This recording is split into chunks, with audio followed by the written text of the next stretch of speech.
Welcome to the Missouri Liberty Alliance, where we work together to make Missouri the finest, freest state with the most liberties out of all 50 blessed United States of America.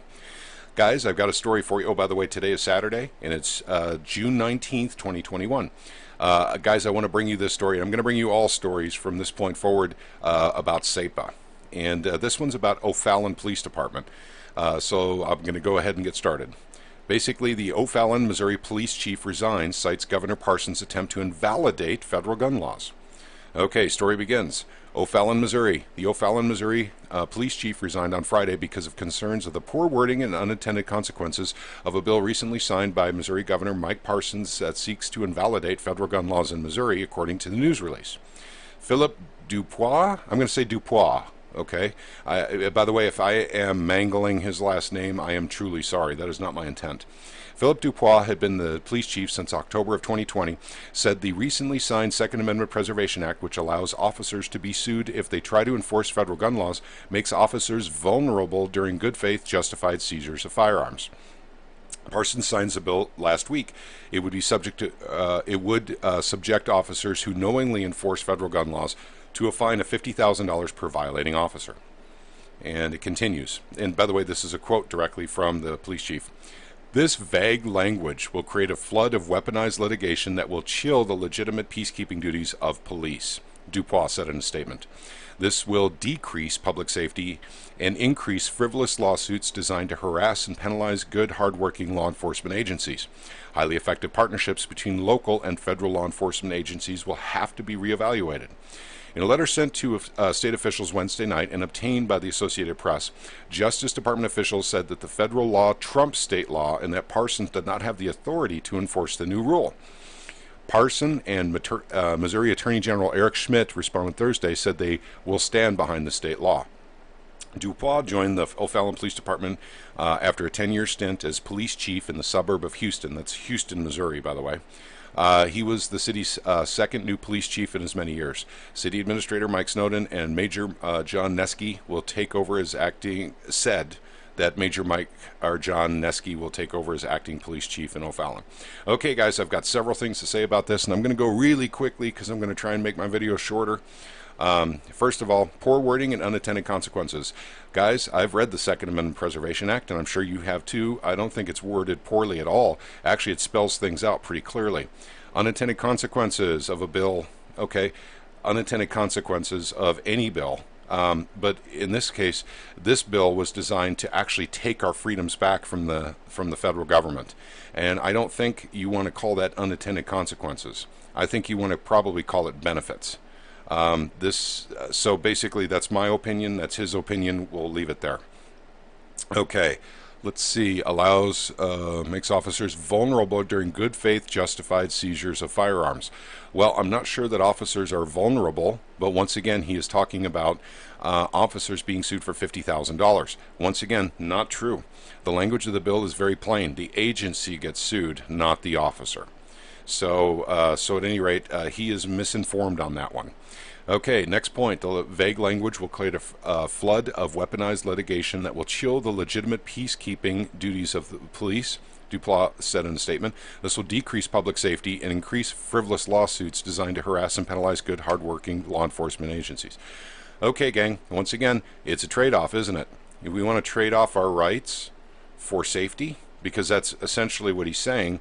Decrease public safety. Decrease public safety is what he said here. So I'll highlight that. So is that what the bill was intended to do, is take away our safety? Or was it actually to give us our freedoms back? We got it back. Through standard, normal litigation, legislation, that's how we did it. We didn't overthrow the government. We literally used the 10th Amendment that said we could do this, an anti-commandeering doctrine that said we could do this, and has been upheld by the Supreme Court. These articles never cover this, ever. Ever. They just simply say, well, supremacy clause, United States supremacy clause, and they say it over and over again, as Michael had pointed out in the last video that I had shown. So at any rate, one more thing. Highly effective partnerships between local and federal law enforcement agencies will have to be reevaluated. On all things Second Amendment, that is absolutely true. That was the point of the bill. That was the point. is to get the Fed out of Missouri for Second Amendment infringements. They're molesting the Second Amendment at literally the federal level. They're molesting it. I use that word on purpose, guys, because it evokes something. So at any rate, I wanted to bring this story to you because we're going to be going through more of this.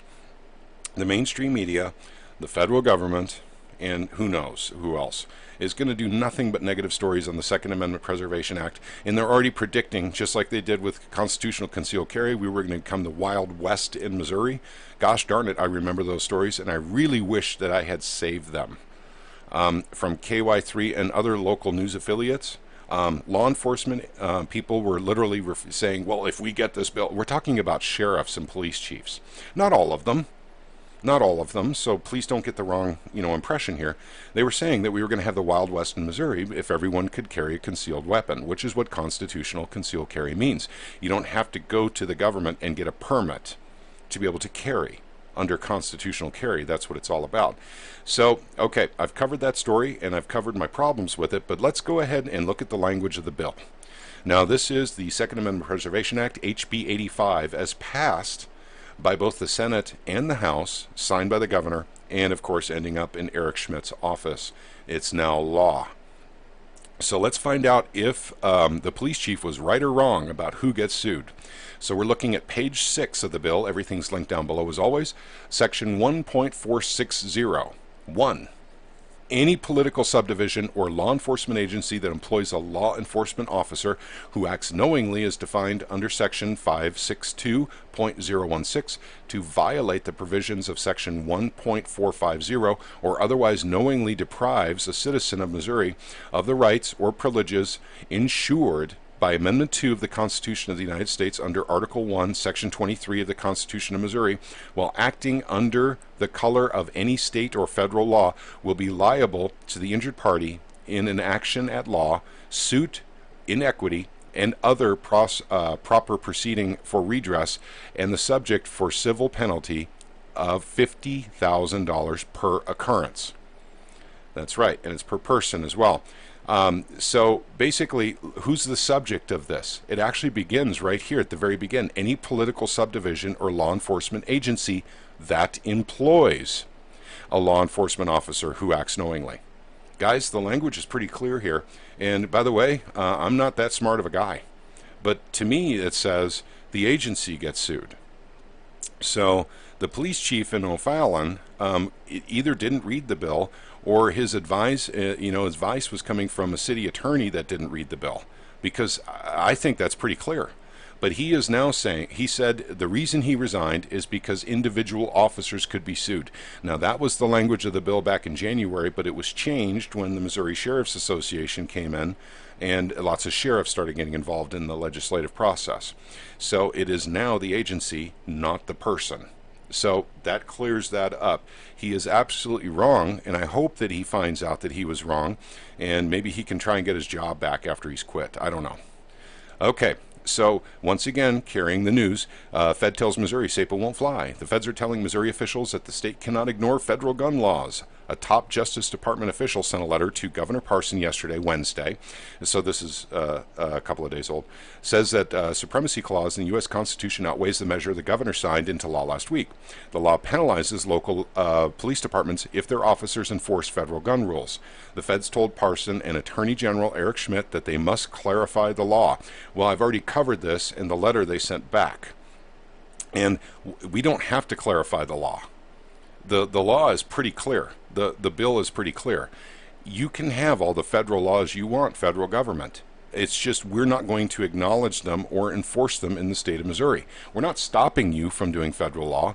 We're not citing the fact that you're unconstitutional with all the laws you create at the federal level. We're not even talking about the 3 branches of government that are coming after firearms, totally in violation of the Second Amendment. We're talking about the executive branch through executive order, coming after firearms, firearm accessories, what have you. We're talking about the Ninth Circuit Court of Appeals saying that concealed carry is illegal and it affects some 9 states. And then we have Congress with all kinds of squirrely bills to take away your Second Amendment rights. All 3 branches of the federal government are coming after guns. Missouri's doing something about it. Other states need to as well. It would be a shame if we were alone. We became an island of Second Amendment freedoms, and everyone came here to Missouri just to enjoy their Second Amendment rights. But if other states don't act, it may end up being that way. Okay, covering something in Facebook, and first of all, I want to give a shout out to Jean Rose Ballet, who is in Open Carry, Missouri, which is a Facebook group. I want to comment on something that he had put in Facebook and give him a shout out as well. I don't know if he watches these videos or not. I do post them in the Facebook gun groups. Missouri's Second Amendment Preservation Act is based on the same principle as 1, the sale of marijuana in certain states, forbidden by the federal law, and 2, sanctuary states. States refuses to cooperate with the federal ICE agency, and yet while the media focuses on our SAPA. They have no problem with 1 and 2. Does the hypocrisy never end? Does the media think that we deplorables are so stupid that we cannot see their game? Since the signing, the Justice Department has warned Missouri officials that the state can't ignore federal law. Okay, I'd like to comment on this. And first of all, once again, Gene, wonderful write-up. Thank you very much for that. You're absolutely right. The federal government says marijuana is illegal. States say, yes, it is. Does the federal government come in and literally use federal agents to go after marijuana dispensaries in these other states? The answer is no. It's using the same anti-commandeering doctrine. We will not enforce those laws, those federal laws. We are saying in our state, and by the way, I'm not saying Missouri, I'm speaking generally, let's say California, we're saying in our state marijuana is legal. And therefore, it's going to be legal. We're going to sell it. We're going to collect taxes on it. We're going to actually make it, totally legal. It's just as legal as, pharmaceutical medications. And so the federal government is not going after the state of California, the state of Washington, the state of whatever. We have medical marijuana in Missouri. I'm not sure that recreational use is legal here. I don't think it is, though. So this is a hypocrisy. The federal government says marijuana is illegal. Let's move to point 2. Let's see. That would be cooperate with federal ICE agencies. So we're talking about illegal immigration. So we're talking about sanctuary cities. There's a big hot topic 3-4 some odd years ago. And the federal government literally, was upset with California. But they were simply saying, we're ignoring your immigration laws. We're setting up sanctuary cities where, immigration laws no longer apply. And unfortunately, they have the right to do so. They actually do. And they used anti-commandeering doctrine, the same doctrine we're using for SAPA, to do it. And all it says is our law enforcement agencies will not enforce federal laws for immigration in these sanctuary cities. Right? But did the federal government go in and literally, force local law enforcement or tell the government of California, the governor, you can't do this. You can't do this. It violates our supremacy clause. No, we didn't hear that at all. So that's the hypocrisy that Gene is talking about in this post. He is correct. So, we're going to continue to see more and more of this negative news about SAPA, and there's a reason why. It's because we're the only state that has teeth in our SAPA bill. The other states are not even being mentioned by the federal government. That's because there's no ramifications. No ramifications for law enforcement to help the Fed. None. They literally took them out of bill, and I'm almost positive it's because they didn't have enough grassroots support to keep them in the bill. And a special salute and a tip of my hat to Jared Taylor and to Eric Burleson, who kept the teeth in the bill. If these guys did not keep the teeth in, they wouldn't be worth their salt, or at least the bill wouldn't be. So at that point, you throw the bill out and you try again next year, because it's an ineffective, totally stupid bill that's really just a feel-good bill. So I want to give a shout out to someone else here too that we don't talk about too often. That's Aaron Dorr at the Missouri Firearms Coalition. Aaron was absolutely critical to getting this legislation passed in the state of Missouri. And I have talked before about Aaron spreading it across the United States. I didn't really explain why. Aaron not only runs the Missouri Firearms Coalition, but also runs the Iowa Gun Owners Association. So he's trying to get the same legislation passed in Iowa that he did in Missouri. He's not a hypocrite. He's not just in it for Missouri. He's actually helping other states do the same thing. So my shout out is to everyone in Iowa. If you're not familiar with the Iowa gun owners, please familiarize yourself with them and consider a membership. Give them an email. Tell them you want to help. Start a YouTube channel. You know, the Iowa Liberty, Alliance, whatever.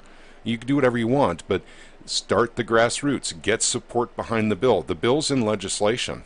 So I'm not going to cover this whole story here, because basically what he was talking about is how we all came together and we got this done in Missouri, and now it's time to get it done in Iowa. And I've always said from the very beginning of this entire project, when I got involved in this, that if there was another state we could help somehow, we would do it. So I'd like to literally give a shout out and ask for someone to come forward that wants to start the grassroots effort, start a YouTube channel, Facebook, Twitter, Instagram, whatever you guys want to do. But the reason why we got our bill passed with teeth was grassroots. Here's the strange thing about Missouri, gang. There's an awful lot of people that still don't even know this law even exists, because the mainstream media ignored it. And anytime they talked about it so lightly that no one knew what it was about. And on top of which, it was negative. So basically, I'd like to do a tip of the hat to Aaron Dorr. Let him know we know how important he is. And now he's trying to get this done in Iowa. And everyone in Iowa needs to work with him on this to get this done. So, guys, if you're in Iowa, please get the bill information out there for everyone. Get on Facebook. You guys have to be, there's probably Facebook places in Iowa for firearms like we have in Missouri. There's probably a ton of them, actually. So start getting active to get this done. Even if you can't do it this year, you can set up literally the framework for getting it done next year. You can pave the road that you will be traveling next year to get this done. And I promise you, I will get up all the videos on this channel for what we did in SAPA in 2021, and I will do it soon. I've had a lack of time. But we will get that up here for you guys to actually have, references and resources to know what we went through to get this bill done. So once again, basically a shout out to Aaron Dorr at the Missouri Firearms Coalition, also the Iowa gun owners. Consider a membership with his organization. Work with him. Start grassroots, gang. That's what you got to do. And that's how you keep your teeth in your bill, as so many other states have found out this year. Okay, I want to thank you very much for joining us on our journey to make Missouri the best state in the United States of America for liberty and freedom. I want to say thank you very much for spending a few minutes with us today. I also want to say, may God bless each and every one of you and all of your families, and may God bless you in all of your endeavors that you're working towards your goals. And I wish you a happy Saturday, and have a good rest of your weekend. Take care, gang.